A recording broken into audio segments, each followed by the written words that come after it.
దీపం ఉన్నప్పుడే ఇల్లు చక్కబెట్టుకోవాలనే ఫిలాసఫీని ఫాలో అవుతున్నారు అక్కడి కొందరు ప్రజాప్రతినిధులు. పొలిటికల్ పవర్ తో ఇసుక మట్టి దందాకు తెరలేపారు. ఏపీ ప్రాంతం నుంచి యథేచ్ఛగా ఇసుక సరిహద్దులు దాటి తెలంగాణకు చేస్తోంది. నల్గొండ జిల్లా మిర్యాలగూడ ప్రాంతంలో డంప్ చేసి అక్కడి నుంచి బ్లాక్ మార్కెట్ కు తరలిస్తున్నారనే ఆరోపణలు వినబడుతున్నాయి. మిర్యాలగూడకు చెందిన ఓ ముఖ్య ప్రజాప్రతినిధి అనుచరులే ఈ అక్రమ దందాకు తెరలేపారనే విమర్శలు వస్తున్నాయి. ఇక నల్గొండ జిల్లాలో ఇసుక అక్రమార్కులకు కాసుల వర్షం కురిపిస్తుందా అంటే అవుననే సమాధానాలు వినిపిస్తున్నాయి. పక్క రాష్ట్రం ఏపీ నుంచి దళారులు సరిహద్దులు దాటించిన తర్వాత తెలంగాణలో కొందరు నేతలు అక్రమ దందాకు పాల్పడుతున్నట్లు తెలుస్తోంది. ఈ అక్రమ రవాణా వెనుక ఓ కీలక ప్రజాప్రతినిధి హస్తం ఉన్నట్లు మిర్యాలగూడలో ఓపెన్ సీక్రెట్. ఆయన అండతోనే పరిమితికి మించి ఇసుక లోడ్ నిబంధనలను అతిక్రమించి అక్రమ రవాణా చేస్తూ ఇసుకతో కాసులు వెనకేసుకుంటున్నారు బడాబాబులు. పోలీసుల తనిఖీలో పట్టుబడేది ఘోరంత అయితే కొండంత ఇసుక బ్లాక్ మార్కెట్ కు తరలిస్తూ వెళ్తుందనే ప్రచారం జరుగుతుంది. ఇసుక దందా విపరీతంగా నడుస్తూ ఉంటుంది. ఇందిరమ్మ ఇండ్ల పేరుతోటి ఇందిరమ్మ ఇండ్ల పేర్లు స్టార్ట్ కాగానే మిర్యాలగూడెంలో బైపాస్ లో ఉన్నటువంటి డంపింగ్ యార్డ్ ఏర్పాటు చేసి అక్కడి నుంచి కస్టమర్లకు ఇసుకను సప్లై చేశారు. ఆన్లైన్ సిస్టమ్ అని చెప్పారు.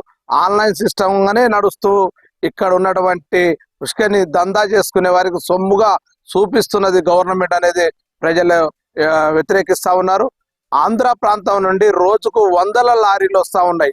ఈ వందల లారీలు వచ్చి వాళ్ళకి ఇష్టం ఉన్న దగ్గర డంప్ చేసుకొని ట్రాక్టర్ల ద్వారా ట్రాక్టర్కు 5,000, 6,000, 7,000 విక్రయించేస్తే 8,000 దాకా కూడా విక్రయించి ఇక్కడ ఉన్నటువంటి ప్రభుత్వానికి గండి కొట్టే పద్ధతుల్లో ప్రైవేటు వ్యక్తులు వ్యవహరిస్తూ ఉన్నారు.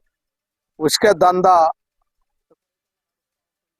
ఇసుక అక్రమ రవాణాపై అప్పుడప్పుడు పోలీసులు కొరడా జుల్పించినా అవి తూతూ మంత్రమే అన్న ఆరోపణలు వినబడుతున్నాయి.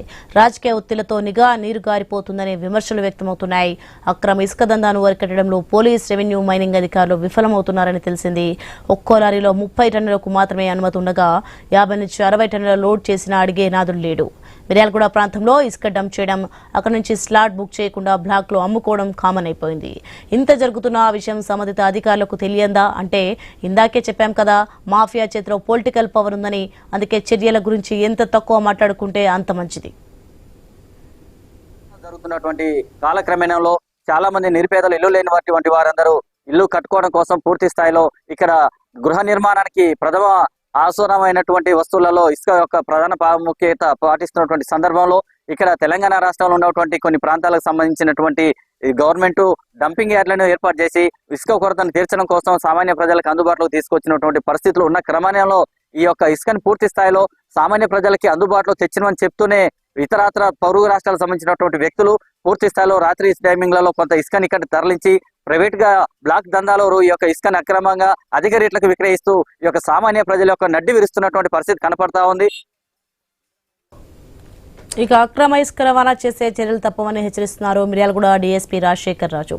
ఆంధ్ర ప్రాంతం నుంచి తెలంగాణకు అక్రమ ఇసుక రవాణా జరగకుండా చర్యలు చేపడతామంటున్నారు. ఎస్పీ గారి ఆదేశాల మేరకు మనం దీన్ని ఎన్ఫోర్స్మెంట్ అనేది చాలా స్ట్రిక్ట్ గా మనం ఎన్ఫోర్స్ చేయడం జరుగుతూ ఉంది.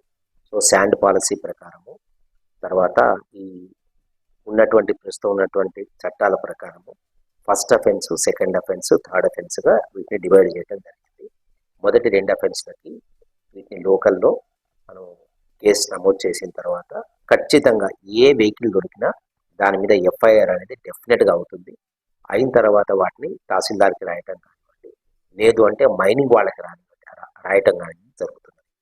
మైనింగ్ వాళ్ళు ఫైన్ ఇంపోజ్ చేసిన తర్వాత అది మనం కన్సర్న్ కోర్టులో దాన్ని చార్జ్ షీట్ వేసుకుంటున్నాం ప్రస్తుతానికి. 3వసారి ఎవరన్నా ఏదైనా వెహికల్ థర్డ్ టైం ఏదైనా ఇన్వాల్వ్ అయితే ఆ వెహికల్ని మేము కోర్టులో